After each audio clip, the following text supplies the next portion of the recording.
belanjanya benar sesuai dengan barangnya dianggap itu baru 2T lebih.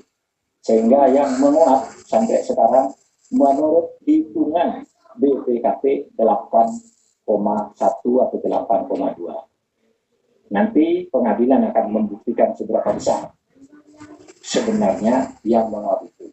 Oleh sebab itu, uang ini supaya dikejar, dan saya kira sudah ada nama-nama yang dicantumkan di dalam hasil pemeriksaan BPKP supaya dimulai dari situ, Bapak Dirjen.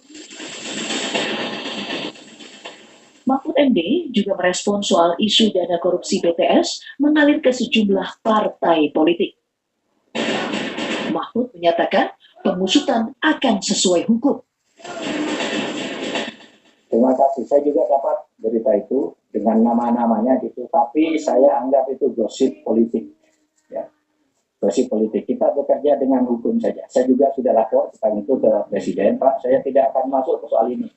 Ini pembuktiannya akan rumit dan mungkin menimbulkan kerumitan politik. Oleh sebab itu, saya persilahkan kejaksaan atau KPK kalau itu di luar angka-angka yang sudah konkret untuk menyelidiki ini. Tetapi kalau saya sendiri menganggap itu sebagai gosip politik yang tidak akan saya tangani secara administratif di sini, secara manajerial kelembagaan, karena itu sudah masuk ke ranah hukum. Saya dapat info itu dan saya sudah lapor ke Presiden, saya tidak akan masuk ke urusan politik. Ini hukum murni, dia hukum nanti yang menentukan. Nah, ini kalau tahun dia disebut nanti malah sebenarnya rugi. Tadinya untung 3 kali lipat, tapi betanya dibayar 40%. Nah, kan malah rugi dia. Karena habis ini menjadi kasus rame kan pastilah nggak terbayar gitu. Jadi banyak juga yang disebut bisa jadi nanti malah ketahuan, akhirnya malah dia rugi.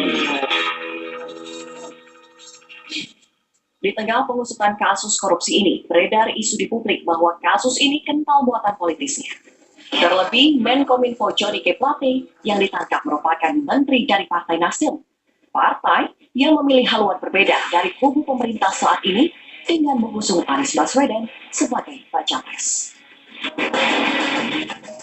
Bagi analis politik Henry Satrio, cara membuktikan bahwa penanganan kasus korupsi di Kemenkominfo aliran dana, tindak pencucian uang juga ditelusuri pihak penyidik Kejaksaan Agung, termasuk bekerjasama dengan PPATK.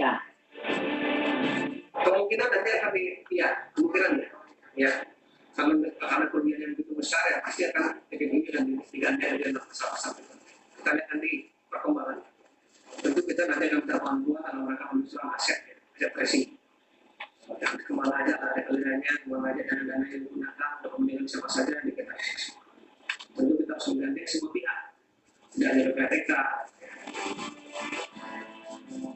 Korupsi proyek Menara BTS terendus tahun 2020. Pelaksana proyek meminta pencairan dana 10 triliun dari total 28 triliun rupiah pada tahun 2020 hingga 2021. Namun dari 10 triliun, 8 triliun tak bisa dipertanggungjawabkan. Rekaman siapa-siapa saja yang terlibat dalam rekaman tersebut. Jadi intinya semua adalah kepentingan penyidik yang akan memerlukan memanggil yang bersangkutan yang kira-kira untuk memperkuat pembuktian. Kira-kira rekamannya dari siapa sih Pak dapatnya Pak?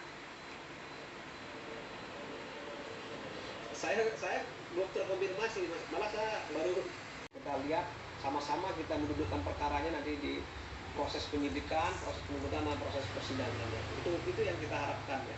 Yang menduga-duga sesuatu yang pasti. Rekaman siapa-siapa saja yang terlibat dalam rekaman tersebut. Jadi intinya semua adalah kepentingan penyidik yang akan memerlukan memanggil yang bersangkutan yang kira-kira untuk memperkuat pembuktian. Kira-kira rekamannya dari siapa sih Pak dapatnya Pak?